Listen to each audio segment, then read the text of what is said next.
We're waiting for Karida Griffith, our amazing guest for today. And yeah, here she is. Hi, Delphi. Hi, everyone. Welcome, welcome. Yay, it worked. I made it. I got closer to my internet because it was a little crickety. Okay, good. Yay, nice to see you. Nice to see you, Anna Maria. Thank you for having me. Hey, y'all. Hey, everybody. Yay. I'm so excited to have you on. Jeanette speaks so highly of you, and also Janet. I know so you are in our family by association with our family. Thank you. Just really excited, and also we have common folks, just that people who we love and know and are connected to. Hi, Moncel, welcome. So I'm super excited just to have you be a part of this conversation, to share about your work and to just for our community to get to know you and know the work that you're doing because it's so Thank you. Thank you. I always start. I know you have a long list of badass, amazing things that we could be sharing, but I wanted to we always ask people to really share from themselves who they are, a little bit about their journey, to introduce themselves in whatever way you want to be known in this moment right now. So I realized I just started scribbling some stuff down, and I'm like, this is what happens when you get old. The list gets long. yeah. The list gets long when you're old. Hey, Maud. Yeah, I'm like, the list gets long. So I'm like, born and raised in Portland, on the West Coast. And I grew up doing tap jazz and ballet and started doing West African when I was a bit older. Mm-hmm. And along the way, through tap festivals and whatnot, I got connected to Diane Walker, who connected me to my first big professional job, which was Black and Blue. It was a musical that was on Broadway, choreographed by Henry Latang.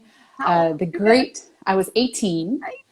18, green and 18. And I went to Europe to perform in the European tour of Black and Blue before, and then came back home and ended up transferring to NYU, where I finished business school. That was like my plan B degree, so that I was like, I could just get to New York. That's like, I needed to just get to New York. And that's how I sold my parents on me getting to New York, was like, if I do this business degree, like a backup plan. Yeah, that's my backup plan, because they didn't see where you make a living with dance and all that. Yeah. I was like, so I did that, and then started working. Like after I graduated, one of my first jobs was as a Rockette. So I was with the Rockettes for almost 5 years. Oh, wow. And was one of the few and the proud ladies of color repping with Rockettes. And I left that because I missed tap dancing. Tap dance is definitely one of my big loves. And so I wanted to get back more to that. So I started doing more company work, working with Jared Grimes and Cirque du Soleil, doing Boardwalk Empire, and then most later doing Dorrance Dance. I'm one of the original members of the Dorrance Dance Tap Company, which is probably the biggest tap dance company, most popular dance company in the world right now. Yeah, she was on our agency, Lotus Arts. Who actually we're interviewing next week. Also, excellent. At the same time, she represented us. So yeah, so we are connected in so many ways. So then I got married. My husband is also from Portland, so we moved back. Our families are here, so we're in Portland. And when I got back here, I started doing in-school residencies and assembly work about the history of tap dance and body percussion and things like that. So I started working more in schools, introducing like the racial backdrop, the historical backdrop, the cultural significance of these dance forms, and obviously teaching them. And then I had my children, so that changes the game. That changes the game quite a bit. And trying to figure out where your performance life, I've been a performer for so long, like where that fits in, and where, you spend all these years, almost 20 years in New York, trying to, it's like doing my thing. And then finding a way to use all of that. And so I came up with doing an online tap teacher training program that I started in 2018. So I've been working with tap teachers online actually for a while. So this part of it's not new to me. This part ain't new. This part's not new to me. So I've been doing that and working with tap teachers to just improve the quality of the technique of what's going on in dance studios, particularly. And the world is doing what it's doing. And so I'm here because the world seems to need us to have a different conversation. And so I want to be a part of that. And so that's what brought me to doing the Racism in the Dance World seminars. I've had some really great mentors along the way, spiritual mentors, my parents, scholar mentors that have shown me, not just shown me the work and the historical context, but also showed me how to explore it for myself and how to dig and look and actually see and learn how to see. And so it's not just seeing the things, but developing insight around the work. And so that's been an amazing thing that even though I was like, I can't afford no master's degree. Like I have no interest in a master's degree. I'm still paying off the bachelor's loan. So it's like, I didn't go and get into, a degree for those things, but it's definitely been an interest and a passion of mine for years. Just being who I am and being, a product of who raised me and who's mentored me. So it's just been something that I've been sharing lately. When you talk about mentorship, I'm curious, who are some of those mentors, those spirit mentors, but also around this work that you're doing recently? Well, first, my parents. First, definitely mama and daddy. And then some that you wouldn't know, Rebecca Murphy was a mentor of mine. Dr. Joy DeGruy, people know Dr. Joy DeGru's work. She's the author of Post-Traumatic Slave Syndrome. She's in LA, isn't she? No, she was based in California. She's moved around quite a bit, so she's everywhere. She's everywhere you want to be. Through Coalition, through the organization we work with here. But I feel like she came. I've met her in some.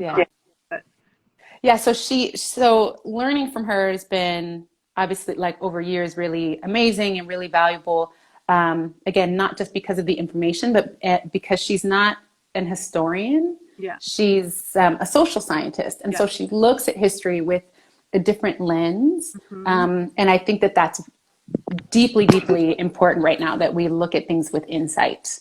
And so she's one of the people in my life that helped me to not just look, but to see. And so, like I managed her social media. I used to travel with her and all of that stuff. So so I've obviously relied on that, on her learning a lot. And then just everyone who taught me like about spiritual and like about independent investigation, because we don't get to justice by blindly following who went before us. No.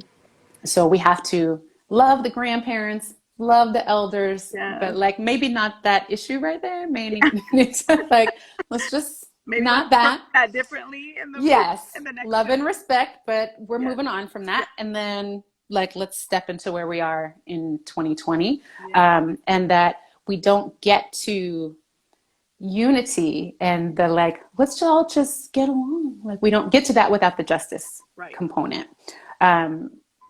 So it's just about that. And I think in the dance community, certainly in the studio environment, in so many environments, like we've really left too much of that stuff to the side of the stories of dance, where it comes from. Even if we study individuals, we've left the entire context out. And so it ends up shortchanging all of our students.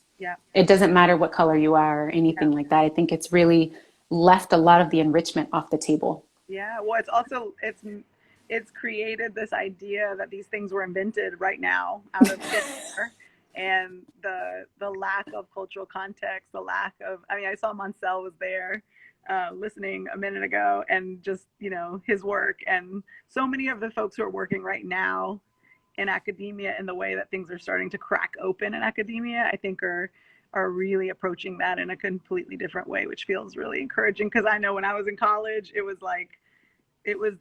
felt like that. It was like there was such void of looking at historical cultural context and looking at the African diaspora as a rich, deep, like palette of knowledge and understanding and history that was just erased. I mean, it was deeply in our learning in the studio. And now the cool thing is that we're in the information age, so it's not obscure. Yeah. You know, it's like nothing, you know, the first seminar that I gave, I intentionally just Googled everything that I needed. Mm-hmm. Like, so when people were like, what are your resources? I'm like, Mm-hmm. Google.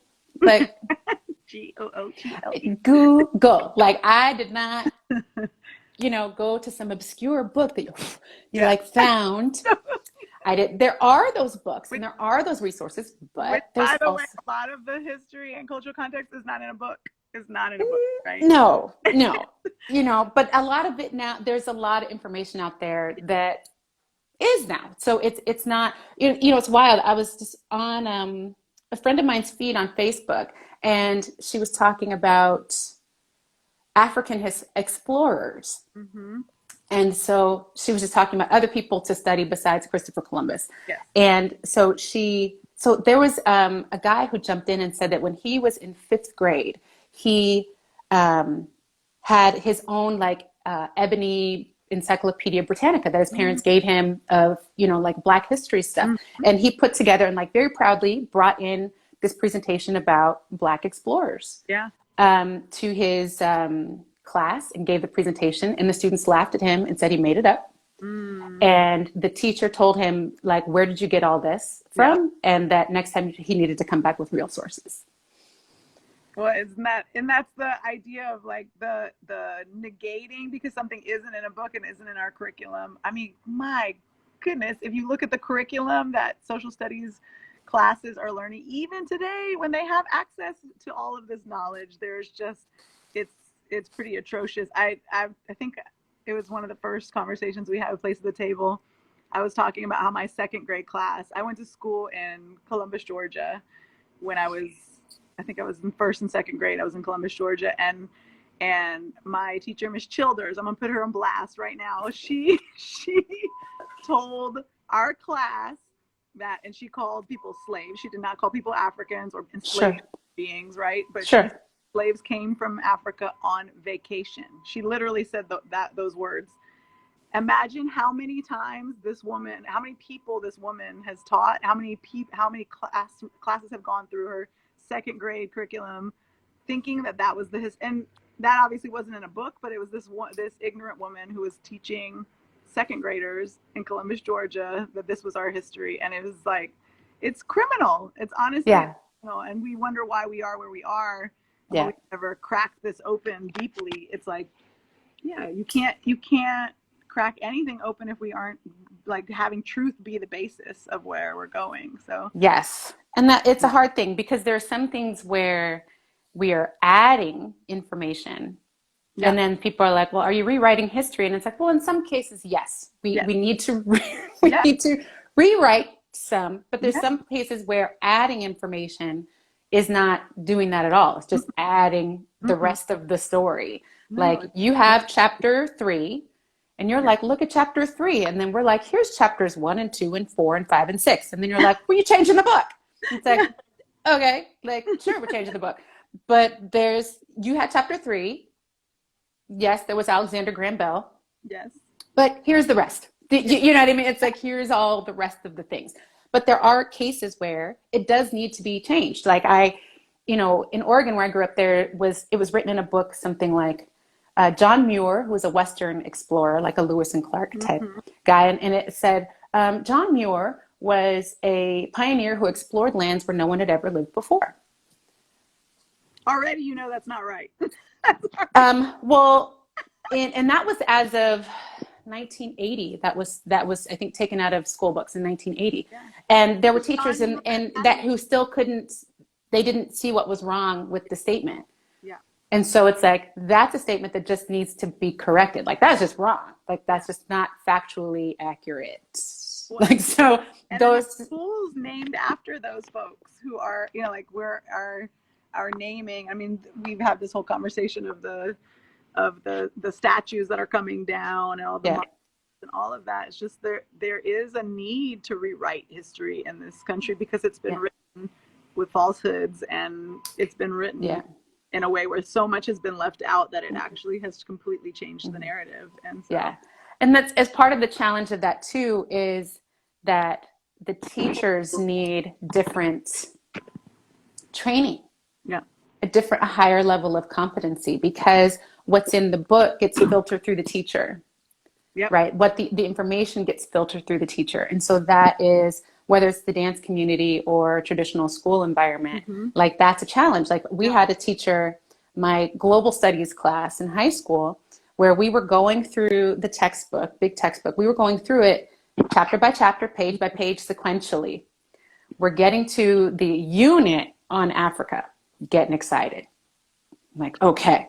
And we come in that day and the teacher says, we're going to skip from pages 246 to 299, and we're going to start at page 300.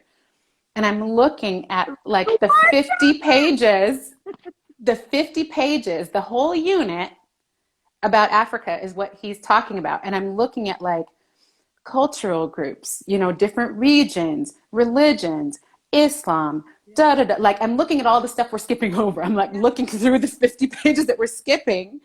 And then it's like, start at page 300, slavery.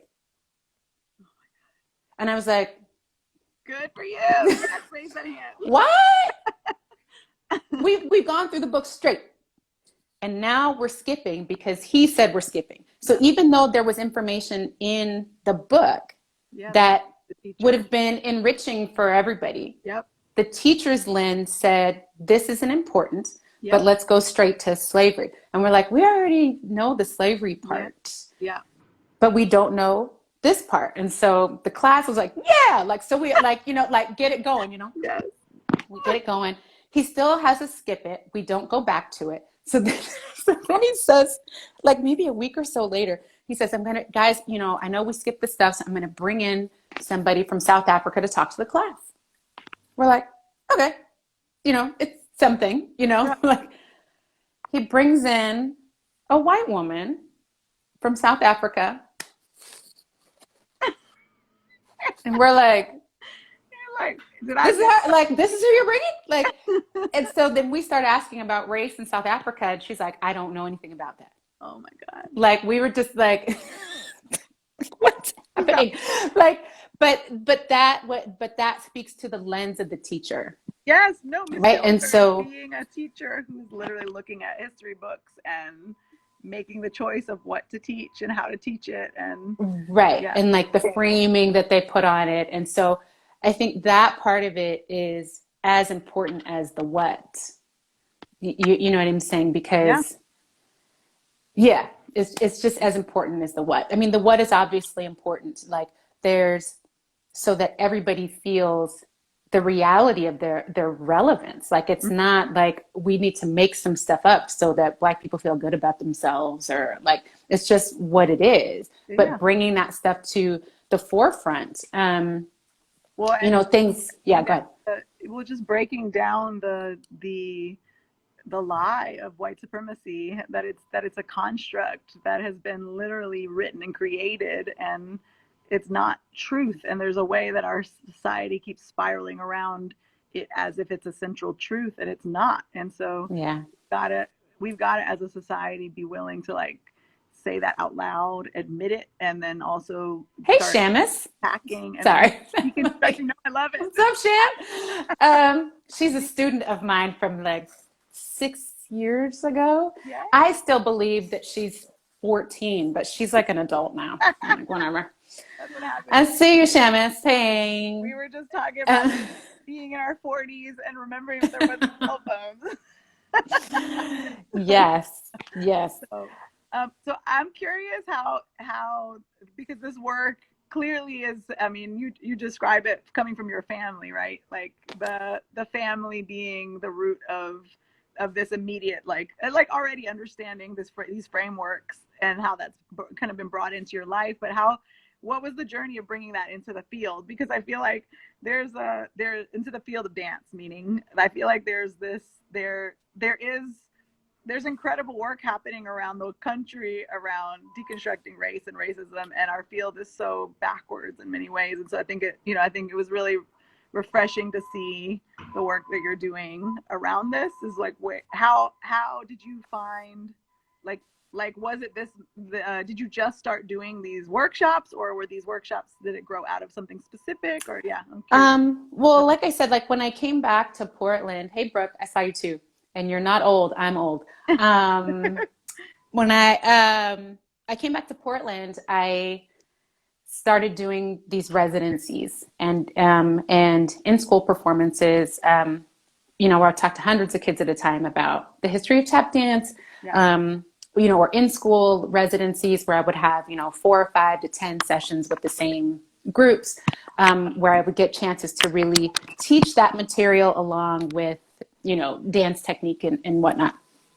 And so that really helped to shape, some of what I have been doing lately. And even in November, I was at a conference for the Baha'i community where I did the same thing for adults. Like, so it was like looking at the history of tap dance, looking at the richness of Black history and African culture, and bringing more of that stuff to the forefront. Because since I've gotten married, my husband is a West African dancer and drummer, and teacher. And he teaches in public schools. He teaches all levels. He teaches community class. And he is doing the Zoom classes and all that now. And so in our house, like I feel these bridging, like I hear rhythms that he's doing, and I'm like, oh, like we connect these dots in a different way. So that's been a different kind of fortification of him and I coming together and discovering that stuff as we're teaching our children, different rhythms and whatnot. And so that stuff had been happening. And so in November, I did a larger performance of showing the connection between the West African dance work and the rhythm and the things that have developed, the arts, the music, and the dance that have developed in the U.S. And so then as stuff starts hitting the fan, here, I was having these on Facebook. Yes.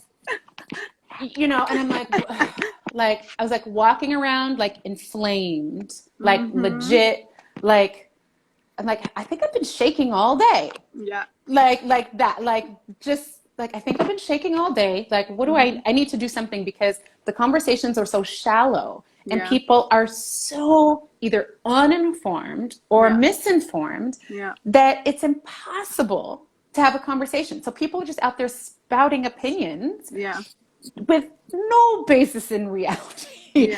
None. Like, just, well, I was always taught, and it's like, okay. Thank you for sharing. Thanks, but here's all of the rest of the historical backdrop, and these are conversations that have been happening in the dance community, in Facebook groups and online. It's like, oh, J-Lo and Shakira are so raunchy. It's like, why do you say that? It's like the performance of the Super Bowl. Like, why? Like, it's like, and so it's like the undercurrent of it has been happening and bubbling for a long time. But since we've been in this space, where we've been quarantined and now looking at, these murders, happening and, of Black people and all of that, like it's just come to a different forefront. Like it's come to attention in a different way. And so I was like, I'm tired of having these tired, pitiful, shallow conversations. Yep. And so I want to just put some information out for people who want it. And I wanted to focus on the dance community because I know that we already have the cultural intersections. We're already in the room together. Some people are completely living separate lives. Yeah. There's some white people that never see Black people. Some Black people never see white people, et cetera, et cetera. Yeah. But in the dance communities, we are in the same space already. Yeah. And so there's already an opportunity where we're already connecting around something. So it's like, let's deepen that. Let's unpack that. And let's do it with people that have a deeper connection than head. Yeah. Because we're moving from heart, we're moving from spirit, we're moving from inspiration, we're moving from a deeper place. And so I felt like there's an opportunity for us to move the needle in a different way, because we're artists, we function in a different way. Our students function in a different way. Like we come from a different kind of expression. And so I just saw a different kind of opportunity for us that exists. So it was like, I want to have this conversation with dancers. And Yeah. dancers already, like, for everybody that's like, I'm scared to get in this. I'm like, come on, like, we're dancers. Yes. We Come already on. do the Jump difficult. in the We do jump in the the cipher. impossible. We already do the impossible all the time. Like, All the time. children are like holding a leg and like doing 2 times. Yes. Like I'm like, Defying gravity. how are you doing this? Right now, I couldn't sit here in the chair, like, you know, and hold my leg to my nose and like bust 2 pirouettes. I'm like, Yes. we're always looking for the next challenge. We know what it's like to lean into an uncomfortable stretch. We know, like, we're always up for one more time. We know what critique is. Critique doesn't mean quit. Yeah. Critique means I got to fix it. I got to fix it. I got to do it better next time. I got to do it better. Like, we already have all of those things. And if we use all of our qualities as dancers, those muscles. Yes, if we use them in this arena, then I think that we can move the needle in a way that maybe a lot of people can't just yet. So I think that we can really be in the forefront of improving things, not just for the dance world, but for the world as a whole. So I'm like, I don't know why people are shying away from this. Like, we just teach steps. I'm like, since when? We all know. Where did those steps come from? Where did those steps Well, there's that. Yes. But it's just like, we've always known that we teach life. Yes, life skills. You know, inside. it's resilience. It's all of the things it's all that other stuff. So it's like, we can't shy away from it now and be like, oh no, we just teach steps. I'm like, come on. Like, and how have you found, like, how has the reception been, and are you feeling that vibration is now moving somewhere in now doing this work? Yeah, like the first seminar I had to cut it off. Like, I was like, what do you mean it's full? Like, it's full? Like, people, you know, I was like, we'll get some people, you know, like, but yeah. It like people really responding to it. And so I've been really encouraged by the response. And so I'm like, well, let's do some more. Let's doing it. Yeah. Let's do some more. So when is the next one? The next thing I'm working on is more of a deeper program for dance teachers. Okay. Because so many people were like, how do I talk to kids? Mm-hmm. You know, like, what's the best way to do it? And so because I have the experience from schools, my experience in dealing, and mostly in elementary schools, some middle schools, but mostly elementary schools, I share my tools and resources of how I've done that. So I've like designed this program where I can work with teachers on how they want to present, what they want to present, and like being poised to answer questions, like not just like give information, but how do we navigate encountering our students' beliefs, their families' beliefs, like all of those pieces of it that make people afraid to step into the arena, or, you know, people that have been in the arena and are tired and are like, need a rejuvenation and maybe more tools, because there's a lot of us that are Black and brown. And I'll say this for myself. I grew up knowing this stuff wasn't right.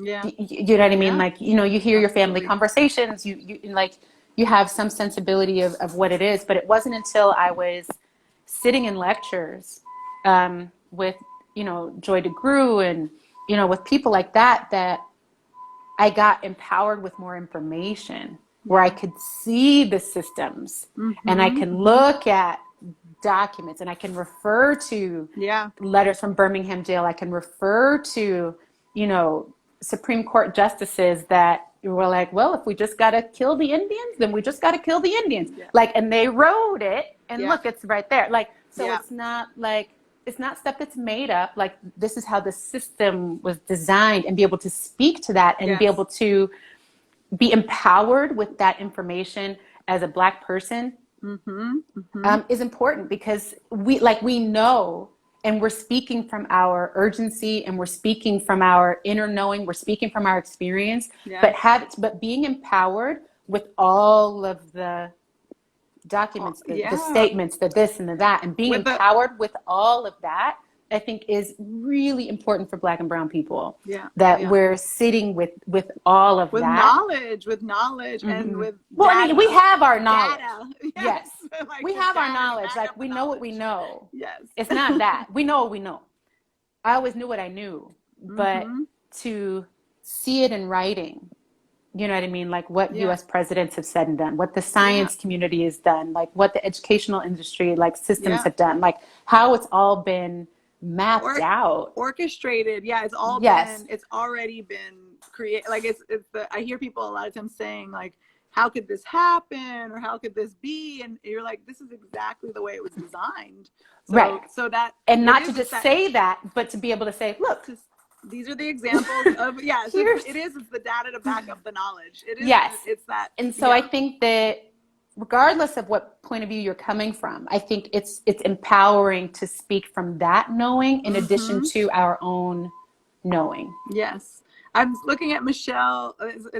It's so, I'm like, I love you. And I'm so glad that you're here. And I'm so glad you're doing this work. And I'm so glad that this is the conversations that we're bringing to this field. Because you're right. Do we have the muscles and the practices to allow us to be in these conversations in different ways? And so I want to jump in. Michelle, who's commenting right now, asked the question, how about Black and brown leaders in this work who still uphold European standards of greatness and accept ethnic cultural influence as valuable and equally impactful?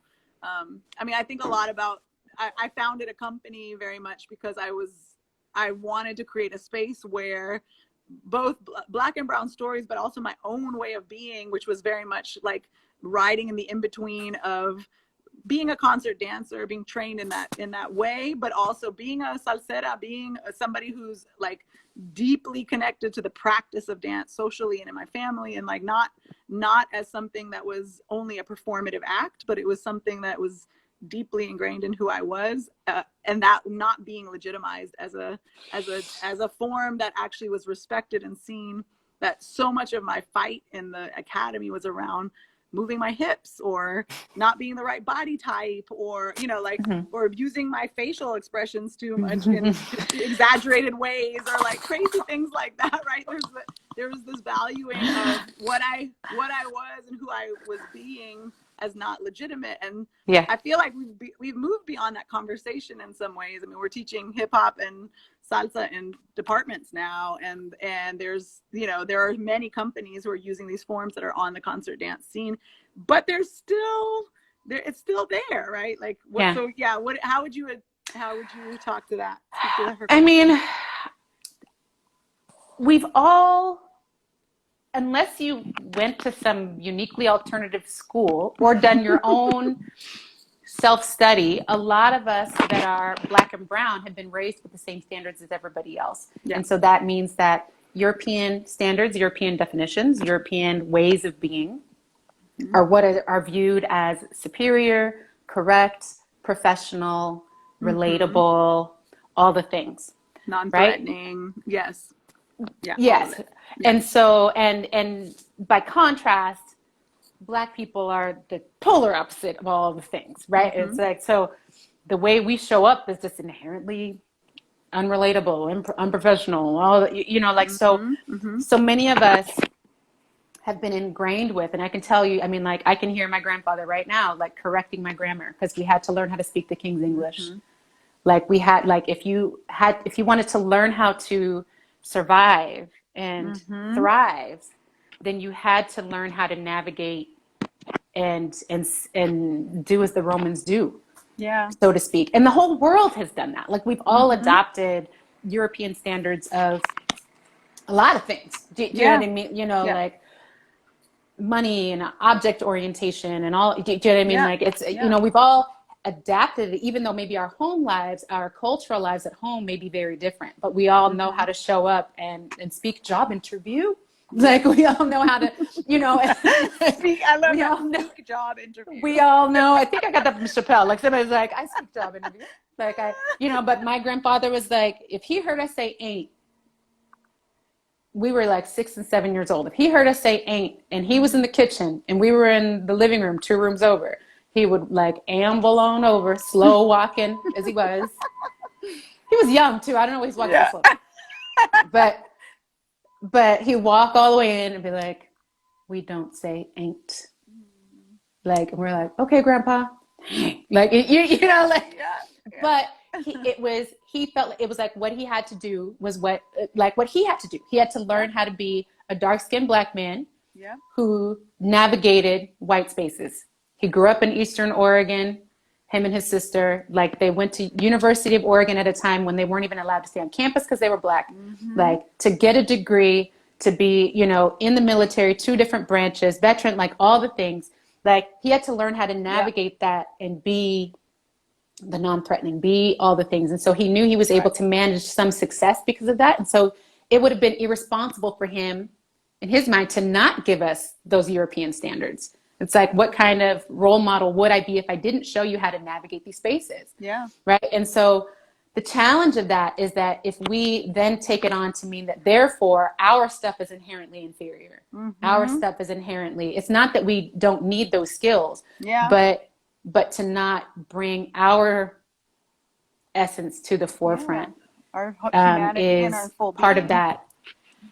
Our human, just our humanity, Yes. you know, and let alone all of our contributions, our values, our ways of being an influence. Like that's part of a lot of what I talked about in the second seminar is about not just bringing our faces to the forefront to be like, look, diversity, but like our ways, like different ways of thinking, different value systems that don't, you know, African cultures don't do, you know, South American cultures don't, it's like the hierarchy thing that was a part of survival mechanisms in European, you know, older European cultures was an important thing, you know what I mean? Like as far as a survival mechanism. But when a lot of those people came to and colonized places like South America and Africa, they were like, there are these acephalous societies, they would say. They don't have a head. Yeah. So there's a lot, like you see even in the village setup, there's no like castle where the special people live, and then there's everything else. Like you see, like the setup wasn't that. It's the rhizomatic, the potato with the roots coming from all so it's like they're coming in like, who's running this?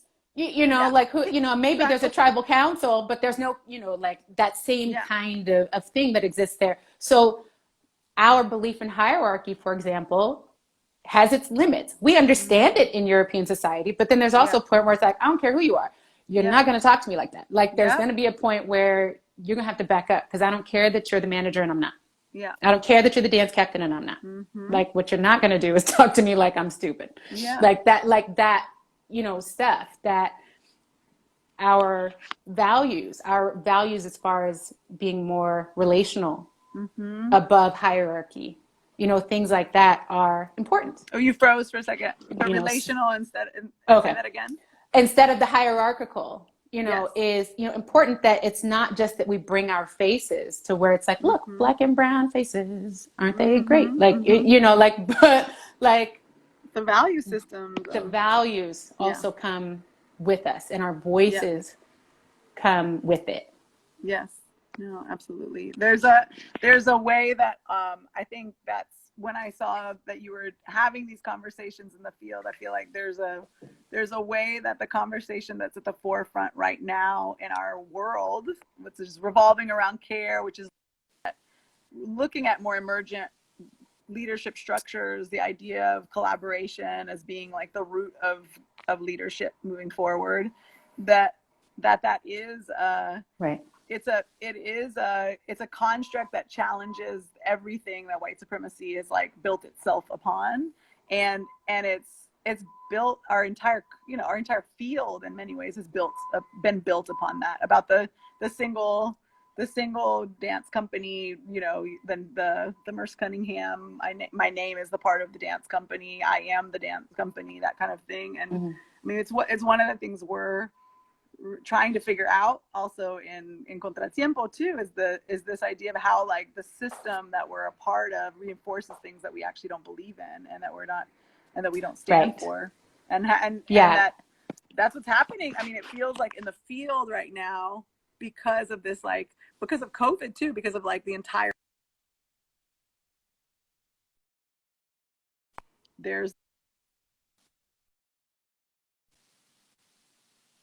You're breaking up a little bit. I'm like, yeah, you're breaking up a little bit. Can you hear me? I just lost connection for a second. Yeah, you're breaking up a little bit. Can you hear me? Yeah, you're breaking up a little bit. Yes, I'm breaking up a little bit. bit. But I think what I'll say about that, okay. what I'll say about Okay, that ahead, is sorry. it's exactly, that's okay. It's exactly what I was addressing in the second seminar that I did. Like, so looking at systems, because the systems, are created to design that same output over and over again. It's like, okay, we want 1,000 pair of these jeans to come out exactly the same. We don't want no variation. Like, so you put together a system that gives you that result. And then there's like, how'd that anomaly get in here? Like that one, the seam is off. Like, toss that one. Like, it's like figure out what you can do to make the systems work. Like, right. So in dance, there are systems that you need to work. Like, one of the things I talked about in the seminar was, Radio City, the Christmas Spectacular, for example, is this amazing look at systems. Any production, any like full scale production, but certainly the spectacular is spectacular. Yes. And so what you see on stage is a set of systems. Like, you got 36 women on stage and like all this even spacing and exact this and that. And, but what you don't see is backstage, under the stage, around the stage, everybody's working these systems to make sure that the show runs smoothly. We lost you. Yeah, your connection. I'm like, I don't know if it's under the stage. What happens? I'm like, there's so much going on under the stage, around the stage, like on the sides of the stage, like what's happening in the wardrobe department, like their systems, like what's happening with production crew, what's happening with the prop crew, what's happening with the lighting crew, what's happening with the sound crew, what's happening with the orchestra, what's happening. There's all these other parts that you don't see that are there to make sure that the system runs. Right. And it's this amazing thing, so that every audience that comes, whether they come at 9 a.m., 12 p.m., 5 p.m., 8 p.m., these are show times. Like, it's like you have 4 shows that day. You're going to see the same show every time. Like, and if I got sick in the middle of the show, there's a system for that. Right. So there's a system so that there are swings that are ready that that like they call a fireman swing. Like, they're like down the pole. Like, it's like they got their costumes. They got their, like, there's a full playbook that's this big of like, here's all the formations. Here's where Karida goes. Okay. So then she's supposed to go the swings are ready to go on. Like, the show is going to go on. That is the thing. And so the systems are there to support that. And so in the dance world, in your dance studio, in your dance company, there are systems that ensure that the same results keep happening, right? And so one of the things that I just made actually a free guide that you can get of mine that's on, if you click on my bio link, it's karidagriffith.com / is it start? I think it's start, but you can click the link in my bio. It's just a free guide of like how ways to look at the systems in your dance environment. It's like, how do you look at the systems in your dance environment to see, are we that we want? If we want that's more inclusive, if we want an environment that's producing belly dancers, do you know what I mean? Like, does your curriculum train people to belly dance? You're like, we really, like, if it doesn't, then you got to look at your curriculum. You got to look at who's teaching this. Like, you have to look at all the systems around it to go, we want this to be about belly dancing. If you want to put that in, then here's all the things that need to happen to the system in order to make that happen. Curriculum, personnel, vision, what's on the website, like what's on social media, like to let everybody know that you do belly dancing now. Like, so there's all of the systems that go into that. And so I think, so that I put that guide together so that anybody who is looking to reevaluate what they're doing can say, how is this going? Are we getting the results we want? And if not, how do we look at the people, the systems, the processes that are in place, whether purposeful or accidental, to figure out what changes to make. I'm so sorry. I'm running around while I'm trying. I know, it's all good. I'm like, the signal is going crazy. And I'm trying to make it. I don't know. Have you done the People's Institute for Survival and Beyond? It's Undoing Racism. It's a workshop. It's a really amazing workshop that they're very connected to Urban Bushwomen. And any of the Urban Bushwomen Summer Leadership Institutes, the SLIs always start with doing that actual workshop itself. But you can also do it in many other contexts. But I've done it a couple times through UBW and then on my own as well. But that's the premise of the idea of undoing racism, is this idea that it's a systems issue, right? Like the idea of our systems being the spaces where we can make real change, and understanding that system and unpacking that system gives us the capacity for that change. So I want to know a little bit about, because we haven't talked a ton about mothering, and you are a very new mother. Like you're 2 and 4. I mean, you're in the thick of it, like full on. It's deep. Sleeves are up, and you're like in Diaperville, right? So I mean, well, the last one's in pull-ups. The last one is in pull-ups. But you are in the thick of it fully. And so I want to know, like, how has mothering impacted and affected both your work, your personhood, what you're finding yourself committed to, and how you're, how are you surviving? How you doing? Quarantining with small children is a whole other topic. We're doing it. My husband teaches West African dance and drumming in public school. So he's been off too, and he is a super hands-on father. Yes. Great. So that's helpful. That's helpful. But there still is just more work here than there are people to do. So, it's a challenge. But it changed my work because I wanted to be with my children as much as possible in these young ages. Yeah. And so I'd done a minimal amount of traveling, with them. Like Dorrance Dance did a run at the Joyce for 3 weeks. So I'm took Naya, we went and stayed in New York for, little baby Naya was about 6-7 months. Took her to New York, and there was a babysitter backstage. You could hear her screaming. We're like, it's going great. It's going great. It's going great. So I took her, to San Francisco. We did some gigs in San Francisco. I took her to Seattle. Is this your oldest? Yes. Your oldest? Yeah. Simone came with me to Vail Dance Festival. And I had a good friend of mine, Jess, come from Seattle to be with her while I rehearsed. And, it's a different ball game, but trying to keep them with me, and then reorienting my professional life toward that goal. And so it's how we make everything happen, but keeping that as a priority, that I want to be with them. And with regard, sorry.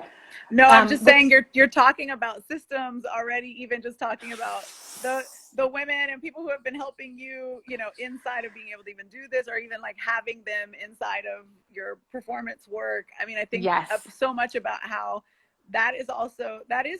those are systems inside of Black, brown communities that are okay, children are a part of our everyday being, and they're going to be here with us at work. I mean, I went to work with my parents all the time. It was not separated in that way. And but our field, I've gotten so much flack in our field for taking my children inside of performance spaces, been in whether it's them watching work or being in work, and that kids at the theater, they're what's happening in that room? They're what's happening in there? That's the babysitting room. Just get on board. And it's seen as unprofessional, or it's seen as not, and so that whole educating our field too of we were all babies once. We were all babies, the breast pump at my dressing room station, the whole thing. But now that they're older and interested in dance, it's also a different kind of motivation for me, because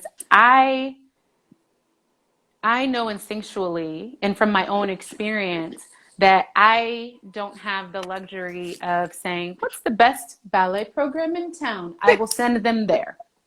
Right. I don't have that luxury as a Black parent, because I can't afford for my children to be exposed to people that would harm their sense of themselves and their sense of their well-being, because they aren't competent to work with Black and brown children. And that's just, I knew that was a reality, but I never thought about being a part of changing it until recently. Recently. And I'm going, That's Right. not right. I want them to have a place to go. Yes. And so realizing that I could be having these conversations, you know, and doing a program, which is what I've been working on, that can help dance programs to develop cultural competency. Yeah.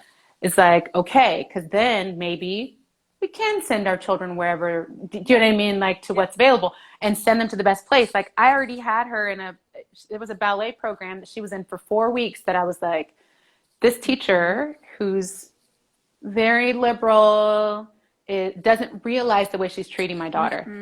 It wasn't something I was looking for. Like I was in there just trying to check out her pedagogy. Like, let's see if she knows what she's doing. Like, you know, my husband and I are like, let's see if she's, you know, like, what, is she a good teacher? But she was treating Naya, who's the only Black child there, extremely differently. And she didn't see it. She didn't realize it. And it was slapping me in the face because I wasn't looking for it. Like people think like Black people are looking for race stuff all the time. Like, no, we're not. Sometimes you get sucker punched, you know, like, and I'm like, is she just like the way she's treating my child, and where I have to deal with management, I got to deal with the whole, like, I got to deal with the whole thing. And they're like going, oh, do you not want to come back? I'm like, no, she needs to get it together. Like, so they're thinking I don't like, oh, I'm just going to not bring her back. And I'm like, the teacher can get it together. Like, that's what can happen. Like, why am I taking my child out because you can't get it together? Like, you leave. Yes, exactly. Like, why we gotta find some teachers with some cultural competence. Yeah, like, why would we leave when we're not, like, it's like the thinking is just a trip. So I have a different passion for it, obviously, because of my daughters. Like, I mean, with every single choice, like school choices, like even just basic school choices, like what's going on at this school, like what will give them education, academic education, but also give them the social education and be a healthy environment for them, because we can't, where do we go without confidence? Right. You know, and, you know, at these fragile ages when our children don't have literally the frontal cortex, like there's no filtering, like in terms of brain science, like you just take everything, you sponge everything. They walk around like little video cameras and they just take on whatever it is. That's what we all do. That's what our brain, that's how they operate until we're age 8 or 9. And so if they're in spaces where they're being told that the information that they bring to the school isn't real, if they're being told they did so well on a test that they need to retake it to make sure they didn't cheat.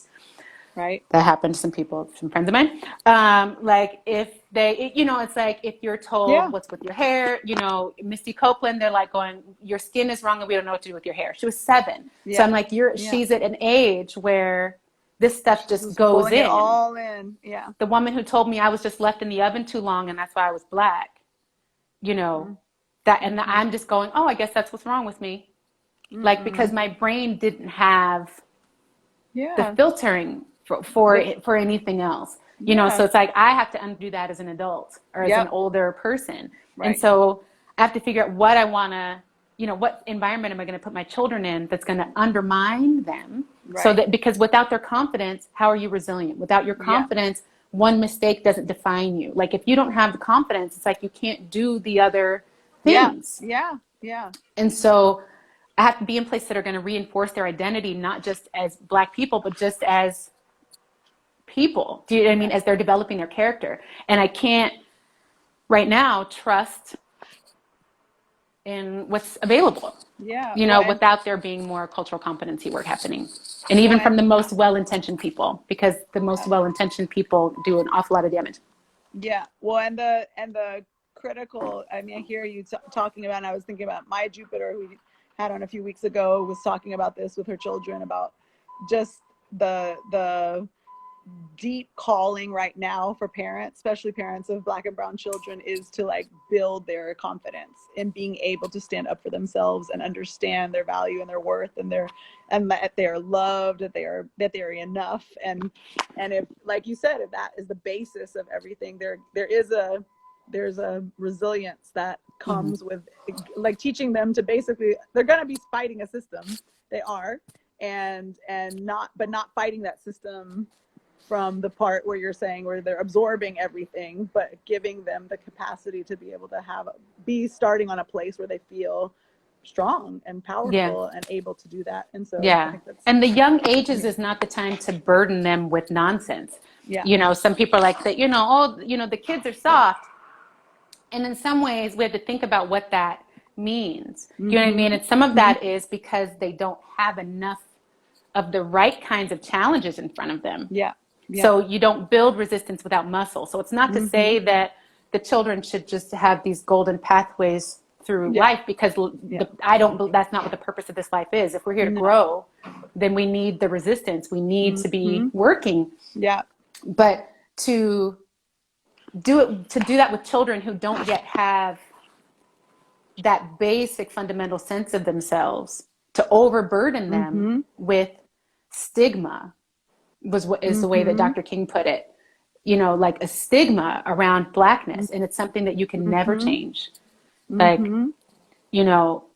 then it's like, how do you work? And then it's like, now add the rest of life's challenges on top of that, where everybody experiences setbacks. Yeah, absolutely. You know what I mean? Like, but, and so it's like how to navigate that. But when you have this burdened stigma, of something like, race that you can't change, then it's hard to navigate those basic setbacks that happen to everybody. You don't get the gig. Do you know what I mean? This thing doesn't pan out. This doesn't work out. Stuff don't work out.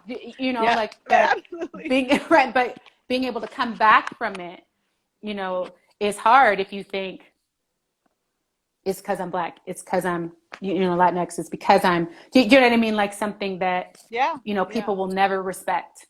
No matter what I do, people won't respect me. No matter what I do, the cops don't know that I'm a good person. You know what I'm saying? Like it doesn't. No, absolutely. And that I will say that I feel like I've grown with talking to other mothers around that idea, because I grew up very much in the movement and very much, but I also as white passing Latina who like didn't grow up like with the cultural stigma of being Black, and my children, both my boys are Black, and like there is a sense of what I'm learning from other mothers, specifically Black mothers, of how critical it is for me right now at this point and when their lives right now of teaching them that resilience and self-worth and self-love, and so like that's the piece that is, it's got to be there before they then like go out into this crazy ass world that they're going to be confronted with once they leave, right? Like, so anyway, I know that the Instagram gods are going to kick us off in a second, so I want to make sure that it goes fast. Yes, it goes so fast. Like we can have a whole other conversation, and there's so many other things I didn't even ask you about yet. But we'll have to have you on for a second, a part 2. Just, thank you so much for being with us today, and I definitely want to. I want to invite you. Every Wednesday morning we do Dancing Familias, which is a family get down jam, where we just move our hips and practice radical joy and dance together and move together. We'd love to have you and your girls join us. You said it's at 11? It's at I don't know what you're on the West, your Pacific time. It's at 9:00 Pacific time every Wednesday morning. So we would love to have you at that. And then also, folks, if you are available on Thursdays, everybody who's watching, come join our community class too, where we've been teaching every Thursday this week is going to be Delphi, who's going to be doing a fun groups class with everybody, getting down and moving again, really practicing that radical joy, which we all need right now. And if you haven't seen the entire conversation and want to see it, this will be on our IG page, so people can rewatch and share. And just thank you so much for the work that you're doing, and thank you so much for joining us. And thank you for inviting me. Yes, and we'll make sure to put links that you referred to in your own website and all that when we share the video. So for sure. On my bio, if you click on the link on my bio, that's where you can get that free guide I was talking about systems. And awesome. And then if you join my email list, then you get the information of when I've got this program coming out in the next week. Beautiful. For teachers. Yeah. We will post about it. So much love. Yeah. Thank you. Thank you so much. Thank you so much, everybody, for hanging. Yes. We love you all. Have a wonderful day, everybody. Take care. All right. Thank you. Bye, Karida.